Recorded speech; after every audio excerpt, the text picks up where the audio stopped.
नारायण, जय महाकाल, जय मां बगलामुखी। सभी मेरे दर्शकों का बहुत बहुत स्वागत है। और आज का मेरा टॉपिक है कि अगर आपको ये संकेत मिल जाए, अगर आपके साथ ये चीज़ें हो जाएं तो आप एक भगत बन चुके हैं। अगर आपके साथ भी ये चीज़ें हो रही हैं। देखिए, भगत क्या होता है? भगत मतलब एक ऐसा साधक जो किसी भी भगवान की पूजा अर्चना करता है और किसी भी पूजा अर्चना से थोड़ा सा ऊपर है।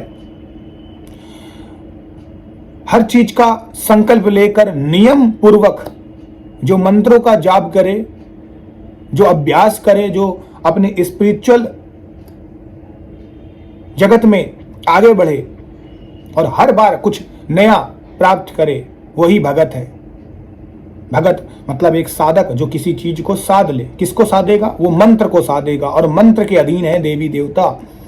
आपने बहुत से भगतों को देखा होगा कि झाड़ फूक करते हैं, पोछा लगाते हैं, सवारी देते हैं, तो ये मंत्रों के द्वारा ही देते हैं। मंत्रों में असीम ऊर्जा की शक्ति होती है। मैंने अपने पहले की वीडियो में समझाया हुआ है कि किस प्रकार से आप मंत्रों के द्वारा सिद्धि प्राप्त कर सकते हैं, जान सकते हैं। तो अगर आपको भी एक भगत बनना है तो ऐसे में आपको अपने गुरु को धारण करना पड़ेगा, एक गुरु लेना पड़ेगा और उनके मुंह से एक मंत्र जब आपको मिलेगा, उस मंत्र के द्वारा आप भी एक अच्छे भगत बन सकते हैं, एक साधक बन सकते हैं। और फिर आप अपने लिए कर सकते हैं, अगर चाहें तो दूसरों के लिए भी कुछ कर सकते हैं। ये आपकी अपनी स्वेच्छा है। मैं आपको एक एग्जाम्पल देता हूं कि जो भी लोग भगत बनना चाहते हैं, सबसे पहला उनका आचरण ये होना चाहिए कि जब भी वो भगत बनना चाहें तो पहले ये सोच के चलें कि अगर मैं किसी दूसरे के लिए कर रहा हूं तो मेरे को आगे जाके रुपए पैसे की ये प्रॉब्लम आनी पड़ेगी। ये जरूरी नहीं है कि आपको भगत बनने के लिए अपने परिवार को छोड़ना पड़ता है। अपने परिवार को आपको छोड़ना पड़ेगा। ये जरूरी नहीं है कि आप बिल्कुल ब्रह्मचर्य का पालन कर लें। ब्रह्मचर्य का पालन जहां पर भी साधना मंत्रों में ये सिखाया जाता है, इसका मतलब होता है कि आप अपने जीवन को जब तक शादी न हो जाए तब तक ऐसे निर्वाह करें, उस वीर की रक्षा करें जो शुक्र, जो आपका रज है, जो आपके अंदर का गुण है, वो आपको प्रतापी बनाएगा। उस एनर्जी को आप यूटिलाइज करके आप अपने साधना में फोकस कर सकते हैं, साधना में लगा सकते हैं। तो यही ब्रह्मचर्य होता है। ब्रह्मचर्य का मतलब होता है कि अगर आप अपने साथ पत्नी को रखते हैं, पत्नी अपने पति को रखते हैं, तो दोनों मिलकर पालन करें, एक दूसरे को छुएं ना, लेकिन एक साथ अगर आप पूजा करते हैं तो आपका भी जो पूजा अर्चना करने का ढंग है वो बिल्कुल शिव मां पार्वती जैसा ही है, क्योंकि दोनों मिलकर एक शक्ति का निर्वाह करते हैं। तो एक साथ भी आप पूजा अर्चना कर सकते हैं और बिना संसर्ग किए हुए भी आप अकेले भी पूजा अर्चना कर सकते हैं। तो इस तरीके से आप एक सच्चे भक्त बन जाते हैं। भगत बनने का कोई रॉकेट साइंस नहीं है। भगत बनने का साइंस यही है कि जो इंसान सच्चे मन, श्रद्धा और भक्ति से सभी चीज़ों का अनुशासन के साथ पालन करता है, वही एक सच्चा भगत है। लेकिन जब आप सही से पालन नहीं करते हैं तो आपकी ज़िंदगी में बहुत सारे संकट आने चालू हो जाते हैं। और ऐसे मुझे कमेंट भी बहुत बार आए हुए हैं कि मेरे साथ ये हो गया, मेरे साथ वो हो गया। तो ऐसा होता है जब भी आप बिना देखे समझे किसी भी मंत्र का बिना गुरु के निर्माण में जाप करना स्टार्ट कर जाते हैं और कौतूहलवश सोचते हैं लाओ इसको मैं करके देखता हूँ क्या होगा मेरा, तो ऐसे में फिर हो भी जाता है। तो भगत जब आप बनते हैं और आप ऐसी चीज़ों का पालन करते हैं, अनुशासन के साथ हर चीज़ करते हैं, तो आपको सफलता और सिद्धि मिलती है।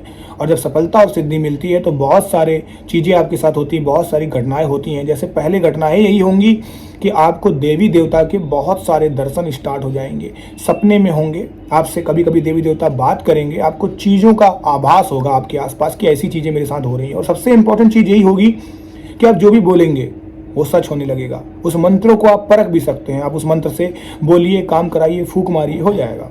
आप उस पानी में फूंक मार के किसी को दीजिए जो असहाय हो, उठ ना पाता हो, जिसको कोई रोग हो, देखिए वो खड़ा हो जाएगा। तो किसी भी देवी देवता का आप चुनाव कर सकते हैं, कोई प्रॉब्लम नहीं है, इसमें कोई भी शक नहीं है। तो आप चुनाव कर लीजिए, लेकिन एक चीज हमेशा धारण करिए, वो चीज है कि आप उन्हीं देवी देवता के वैसे ही कपड़े पहनिए, एटलीस्ट साधना में जो भी उन देवी देवता का तत्व हो। केवल साधना की मैं बात कर रहा हूं। जिस समय आप साधना पूजा अर्चना करते हैं तो आप एक सच्चे भक्त हैं। अगर आप एक सच्चे भगत बनना चाहते हैं और आपके साथ आप चाहते हैं कि आपके साथ ऐसी चीज़ें हों, तो सबसे पहला नियम ही है कि ये नहीं कि सुबह कर रहे हैं, शाम कर रहे हैं, दोपहर कर रहे हैं, दिन कर रहे हैं, जब मन जी आ रहा है तब कर रहे हैं, ऐसा नहीं। एक नियम बना लीजिए। अब वो नियम सुबह का हो, दोपहर का हो, शाम का हो, कोई फर्क नहीं पड़ता है, लेकिन एक नियम जिस समय आपको ये चीज़ करनी है।